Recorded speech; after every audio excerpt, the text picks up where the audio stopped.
All right. Well, I'm Jeremy Sindrowski. And I'm We're Alani. both, and we're Sorry. both students. Yeah, both students from CCMV. Okay, and I'm Gubae. My name is Gubae, pronounced Gubae. Sure. Yeah, Um, nice to meet you.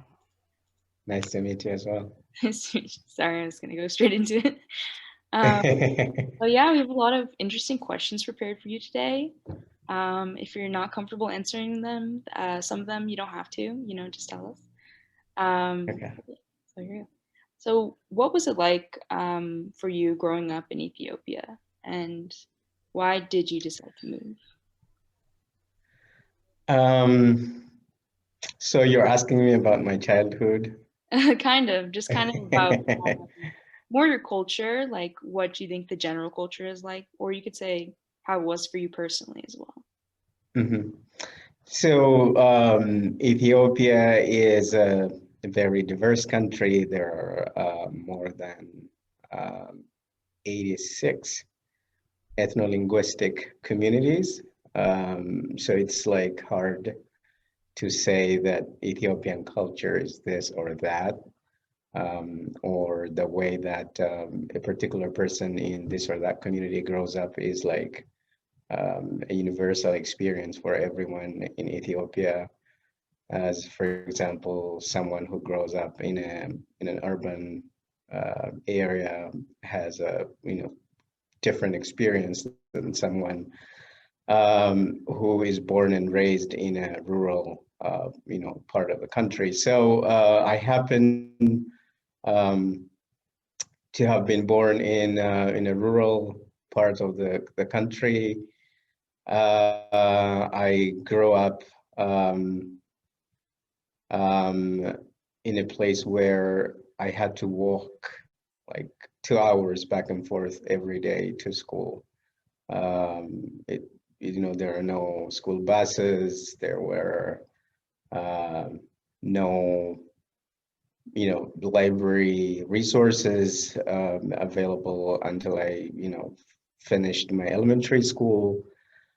And then I had to move from home to this little urban area for my secondary and junior secondary school. Um, Better facilities, I would say, but still not, not super rich in terms of resources. And then after I finished high school, I joined the Addis Ababa University, where I went to college. It is the capital city, so there were better resources compared to where I grew up in terms of, say, the library facilities, technology, everything was better in every aspect than where I grew up in. So basically, that was my experience growing up. And so I went to Addis Ababa University for my undergrad, and then I also did my master's there. And after working for a while, I felt like, okay, I've studied in one university, both for my undergrad and in postgraduate degree. So I think it would be good to get a different perspective, like, study somewhere else and get a different perspective. And I started looking around for scholarships and for opportunities to study abroad. And um, then I got accepted to the University of Oregon here in the United States on the West Coast. And here I am today. I am in my fifth year doing my PhD in media studies and communication.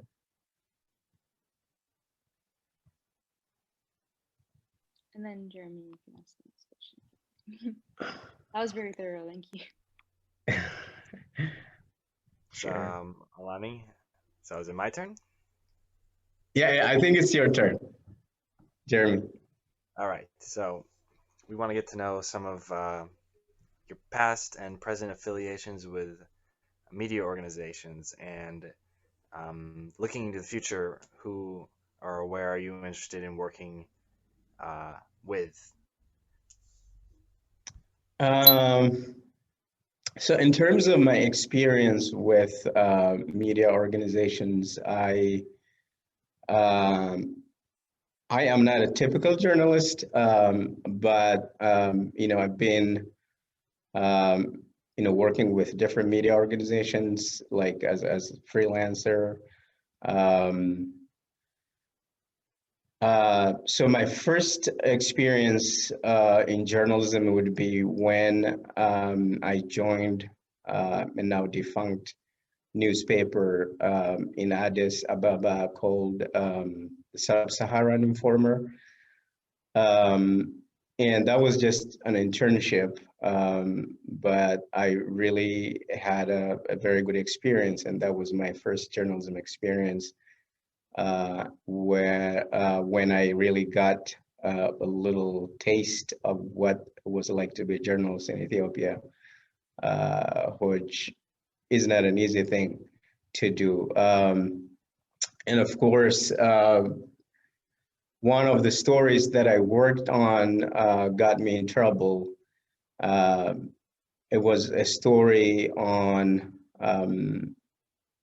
government narrative on economic growth, um, which I really challenged talking to many professors in economics in my university, um, who really sort of destroyed that narrative of like Ethiopia is rising and the economy is growing like no other in the world, blah, blah, blah. And I got a call from one of the officials in government who saw the story that I did.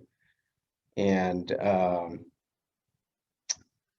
he said, if you write something like that again, I'm just giving you a warning. And I just want you to know that we want you to stay away from writing such stories. So is that why And that particular organization was defunct?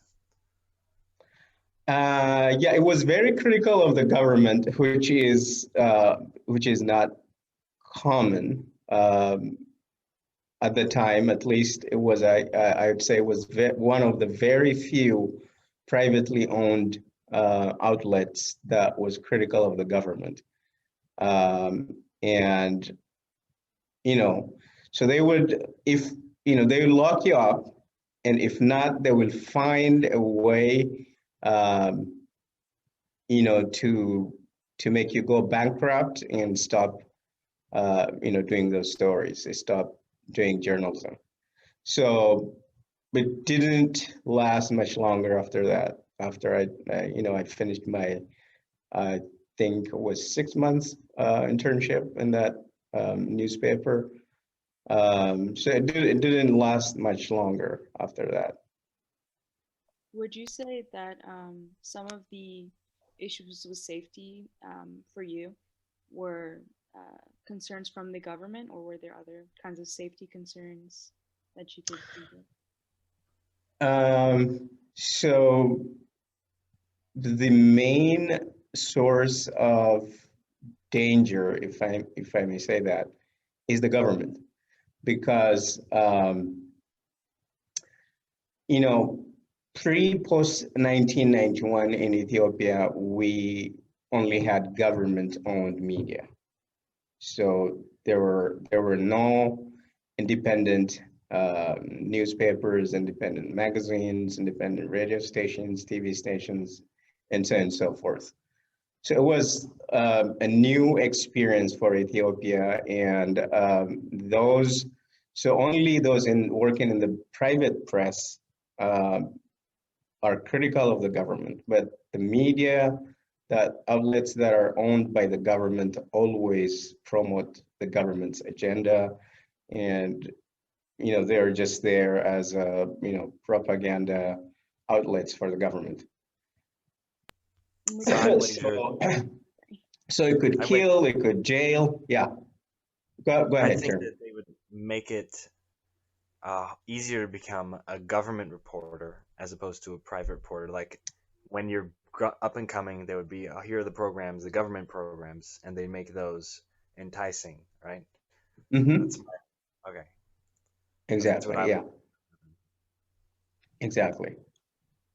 as for the paper that you were talking about that you said got a lot of backlash, would you say that Mm-hmm. was one of your most provoking stories, or were there others that you thought were more I think interesting? that was that was probably my most provoking story because after that I became mainly a teacher, a professor of journalism, and that in and of itself is not a pretty safe profession because you are making journalists, and sometimes they target you because you're a professor of journalism.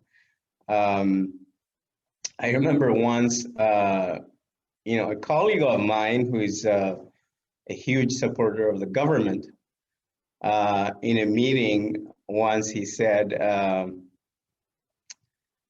he was a geography professor and I was a journalism professor. So he said, I think the government is just wasting its time going after journalists, but I think they should work on drying the source.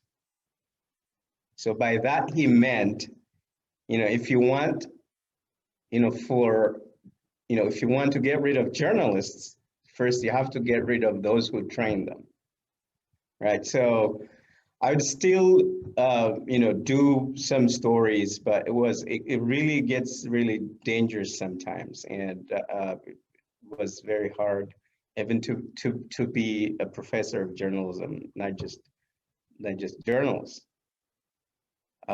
So after that brief experience, I have always worked on, but I mainly did, some entertainment stories after that,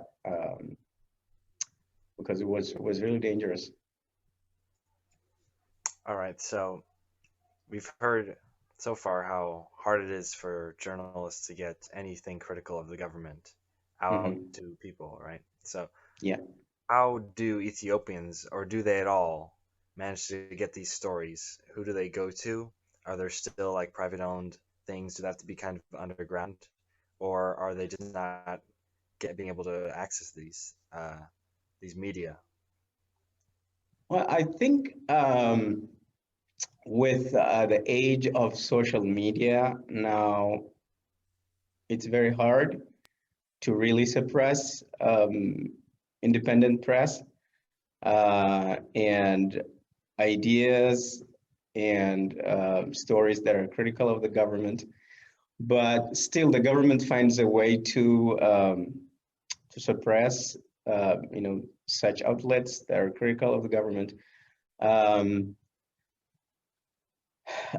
Sometimes they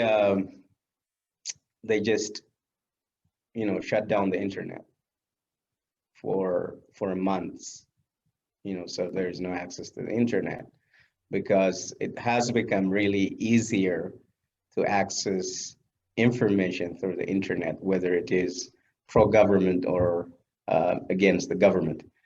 Um, but the challenges of that, other than the government shutting it down, I would say is, the internet, the language of the internet is mainly English, and English is not accessible to everyone in Ethiopia. Um,